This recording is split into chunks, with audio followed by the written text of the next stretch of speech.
안녕하세요. 잡슈광입니다. 지난 2004년 대한민국 최강의 전력무기인 장보고함이 전 세계적으로 치명적인 위력을 뽐냈습니다. 당시 세계 최대 다국적 해상훈련인 환태평양훈련 일명 림팩에서 10만 톤급 미 해군 원자력 항공모함 등 적함 15척을 전멸시키고 자신은 단 한 번도 발각되지 않는 눈부신 활약을 펼친 건데요. 골리앗 미군을 넘어뜨린 우리 해군의 역량에 당시 림팩에 참가한 군 관계자들은 경탄을 금치 못했습니다. 이를 기점으로 우리 해군은 나날이 위상을 높여나갔고 심지어 직전 림팩에서는 처음으로 기동부대 사령관을 맡기도 했습니다. 이렇듯 세계 최대 다국적 해상훈련에서 한국 해군의 활약상은 너무나도 많이 소개해드렸었는데요.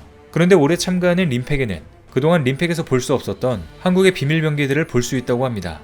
그런데 한국의 이 비밀병기가 일본을 두렵게 만들었던 일화가 있었으며 때문에 현재 일본 관계자들은 분노를 표하고 있는 상황인데요.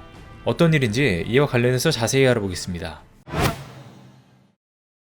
림팩은 태평양 연안에 위치한 국가들 간 연합 작전 능력을 증진시키기 위해 1971년 시작돼 2년에 한 번씩 진행되는 훈련입니다. 그런데 직전 2020년 림팩 땐 참가한 국가들 사이에 분위기가 심상치 않았습니다. 당시 일본은 제국의 침략의 상징인 우길기를 들고 참가해 주변에 공분을 샀는데 일본 해상자위대는 끝까지 고집을 꺾지 않았기 때문입니다. 우길기를 단 일본 해상자위대 소속 군함은 버젓이 하와이 부근 태평양에서 개최된 림팩 훈련에 나타나 한국을 도발하는 모습을 보였습니다. 게다가 최근 일본은 우길기 홍보 영상을 한국어로 홍보하는 광고를 제작하며 침략 전쟁을 세탁하기까지 했습니다. 일본 외무성이 만든 해당 영상은 우길기에 대해 일본에서 오랫동안 사용된 전통 문양으로 태양을 상징한다며 미화하고 있습니다. 또 이를 일상생활에서 많이 볼 수 있다며 더 나아가 일본뿐 아니라 세계 여러 나라에서도 널리 사용되고 있다는 이상한 주장을 펼치며 제국주의 전범기라는 사실을 숨겼습니다. 그런데 이 같은 일본의 뻔뻔한 행태에 한국은 우길기는 전범기라고 반박하며 참교육을 시켰습니다. 최근 서경덕 교수는 2018년 러시아 월드컵 당시 한국어와 영어로 제작했던 홍보 영상을 이번에 일본어 버전으로 만들어 맞대응했습니다. 해당 영상엔 우길기가 나치의 상징인 하켄크로이츠와 같은 의미를 지닌 전범기이며 독일은 하켄크로이츠의 사용을 법적으로 금지했다는 사실이 담겼습니다. 특히 2017년 아시아 챔피언스 리그 경기에서 우길기 응원이 문제가 된 후 아시아 축구연맹이 일본팀에 15,000달러의 벌금을 부과한 사실도 알렸는데요. 일본이 우길기를 대놓고 사용하는 건 자신들이 저지른 전쟁 범죄를 부인하고 있다는 것으로 밖엔 해석할 수밖에 없습니다. 때문에 아시아 순방 중인 바이든 미국 대통령은 한국에선 안보와 경제 부분에서 모두 강한 협력 의사를 내비치면서 갔는데 일본에서는 최근 반대 상황을 연출하며 냉담한 반응을 보였습니다. 최근 나루히토 일왕을 만난 바이든은 악수도 허리를 굽히는 인사도 하지 않았고 꼿꼿한 자세로 일원과 몇 마디 인사만 나눴습니다. 바이든은 마지막까지 악수도 하지 않았는데 과거 오바마가 일왕을 만나 극진한 경의를 표했던 것과는 상반된 태도였습니다. 이 때문에 일본에선 외교적으로 대굴욕을 당했다며 분노하는 모습도 보였는데요. 취임 후 첫 아시아 순방 국가를 일본이 아닌 한국으로 낙점한 바이든은 일본에서는 한국에서 취했던 액션과는 다른 태도를 드러낸 겁니다. 그런데 이뿐만 아니라 미국은 세계 최대의 국제 해군훈련 림팩에서 한국 해군의 지위를 격상시키며 한 단계 더 높게 부여했는데요. 다음 달부터 열리는 2022 림팩에서 한국이 처음으로 해군 준장, 원정 강습단장으로 격상해 파견하는 것으로 알려졌습니다. 우리 군에 따르면 해군은 올해 7, 8월 미국 하와이 일대에서 실시되는 림팩에 해군 준장 7기동 전단장을 원정 강습단장으로 보내는 것으로 확인됐습니다. 림팩에 참여하는 원정 강습단은 분쟁 지역 해안에 투입돼 상륙작전을 전담하는 부대로 우리 해군은 작전 능력을 인정받아 이전보다 더 중요한 임무를 맡게 된 겁니다. 실제로 한국은 이전까지 대령급이 원정 강습단의 단장으로 파견됐고 1990년 림팩에 참가한 이후 준장을 단장으로 파견한 건 이번이 처음입니다. 이처럼 미국의 인도 태평양 전략에 한국이 더 적극적인 역할을 맡으면서 미국과 안보 밀착 행보를 가속화하고 있는 것으로 보이는데요.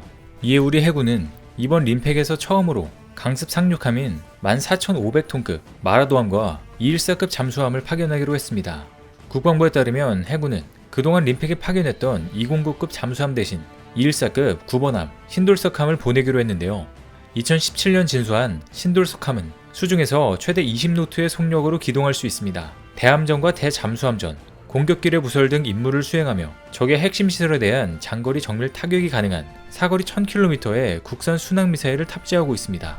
우선 림팩에 참가하게 될 214급 신돌석함은 손원 1급으로 우리 해군이 장보고2 사업을 통해 전력화한 길이 65m, 배수량 1800톤급의 잠수함입니다.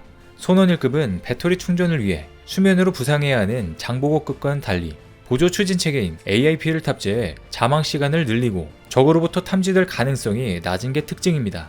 이번에 림팩에 파견되는 9번함 신돌석함의 한 명 때문에 일본이 발칵 뒤집혔는데요. 신돌석함은 태백상 호랑이 신돌석 장군을 기린 것으로 신 장군은 대한제국 당시 평민 출신 의병장으로 활동하며 항일 무장투쟁에 앞장선 것으로 잘 알려져 있습니다.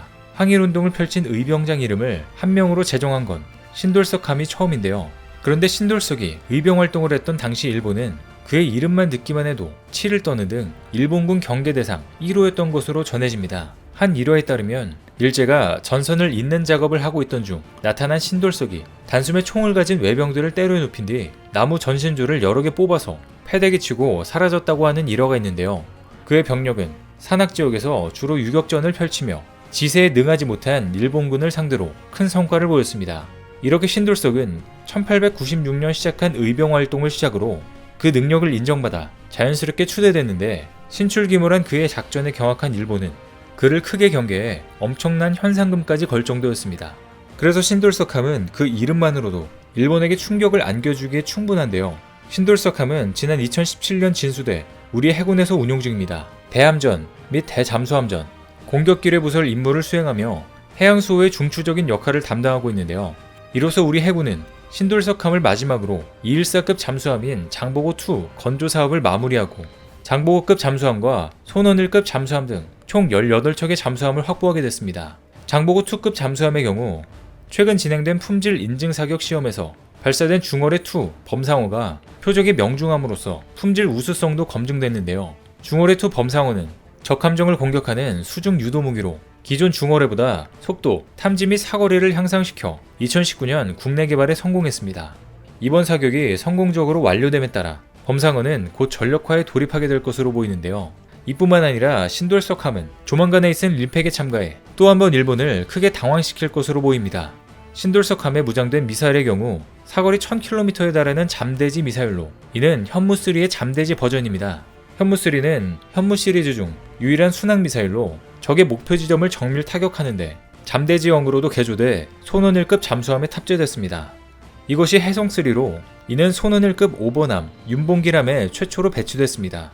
우리 군은 2010년부터 손원 1급 잠수함 4척에 해성3 잠대지 미사일을 장착해 운용 중인데요. 이 잠대지 순항 미사일 해성3는 214급 잠수함 어뢰관을 통해 발사돼 지상 목표물을 타격하는 것으로 알려졌습니다.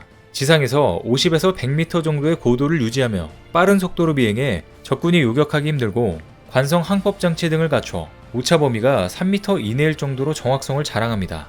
여기에 더해 이번 림팩에서 최초로 파견되는 마라도함의 경우 독도급 대형 수송함으로 규모를 보면 거의 경항모급입니다. 독도급은 길이 199m, 경하 배수량 14,000톤급의 강습 상륙함으로 700명이 넘는 상륙군과 7기의 헬기를 수용할 수 있는 대형 수송함입니다.